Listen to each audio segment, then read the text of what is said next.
অলিখিত ফাইনালে কিউইদের বিপক্ষে একাদশে পরিবর্তন আনতে চলেছে বাংলাদেশ। দলে ঢোকানো হতে পারে তারকা এক ক্রিকেটারকে, যিনি কিনা আবার হতে পারেন দলের ট্রাম্প কার্ড। সিরিজ জয় নিশ্চিত করতে গেম প্ল্যানেও কিছুটা নতুনত্ব আনতে পারে লাল সবুজের প্রতিনিধিরা চট্টগ্রামের সিরিজের শেষ ম্যাচে। তবে কেমন একাদশ নিয়ে মাঠে নামতে যাচ্ছে বাংলাদেশ, আর কেই বা হবেন দলের ট্রাম্প কার্ড, সবকিছু বিস্তারিত জানবো প্রতিবেদনে।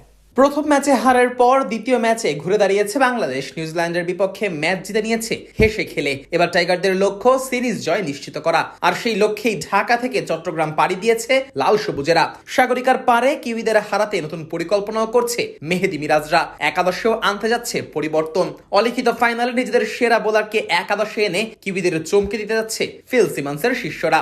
প্রথম ওয়ানডের দলে থাকা সত্ত্বেও শেষ মুহূর্তে সামান্য ইনজুরিতে একাদশ থেকে বাদ রাখা হয় মোস্তাফিজুর রহমানকে। দলের সুযোগ দেওয়া হয় শরীফুল ইসলামকে, আর এই সুযোগের সদ্ব্যবহারটাও করেছিলেন এই বাহাতি। দল হারলেও প্রথম ম্যাচে বাংলাদেশের সেরা পারফর্মার ছিলেন এই শরীফুলই। দ্বিতীয় ম্যাচেও তাই মোস্তাফিজকে ছাড়া মাঠে নামে বাংলাদেশ। তবে তৃতীয় ওয়ানডের আগে মোস্তাফিজকে আবারও দলে আনার পরিকল্পনা করছে টাইগাররা। সেক্ষেত্রে বসানো হতে পারে শরীফুল ইসলামকে।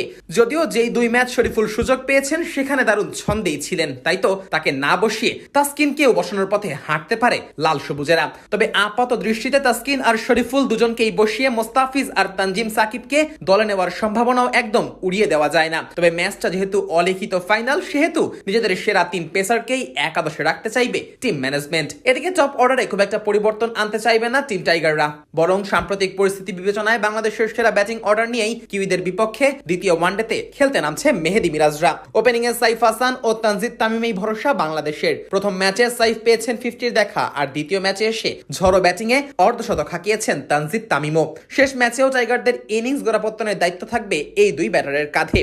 ওয়ান ডাউন পজিশনে সৌম্য সরকারকে আরো একবার সুযোগ দেওয়ার পক্ষেই টিম ম্যানেজমেন্ট। প্রথম ম্যাচে সুযোগ না পাওয়ার সৌম্য দ্বিতীয় ম্যাচে সে সুযোগ পেয়ে সেটা কাজে লাগাতে ব্যর্থ হন। দুই অঙ্কের ঘরে পৌঁছানোর আগেই ফিরেছেন নিজের প্রিয় শট খেলতে গিয়ে। তবে এই এক ম্যাচের ব্যর্থতা দিয়ে সৌম্যকে বাদ দিতে চাইবে না মেহেদী মিরাজরা।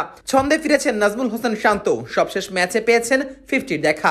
মিডল অর্ডারে টাইগারদের যেই আক্ষেপ রয়েছে সেটাই দূর হতে পারে শান্তর হাত ধরেই। 5 ও 6 নম্বর পজিশনেও কোনো পরিবর্তন আনার সম্ভাবনা নেই বললেই চলে। দলের দুই নির্ভরযোগ্য ব্যাটসম্যান লিটন দাস ও তাওহিদ হৃদয়কে খেলানো হবে এই পজিশনে। দুজনেই ব্যাট হাতে বেশ দারুণ ছন্দেই আছেন। সাথে মেহেদী হাসান মিরাজ ও 8 নম্বর পজিশনের রিশাদ হোসেনকে পরিবর্তন করার কোনো সুযোগ নেই। বাকি 3 পজিশনে খেলানো হবে পেসারদের। তবে সেই 3 পেসার নিয়ে এখন মধুর সমস্যায় আছে বাংলাদেশ।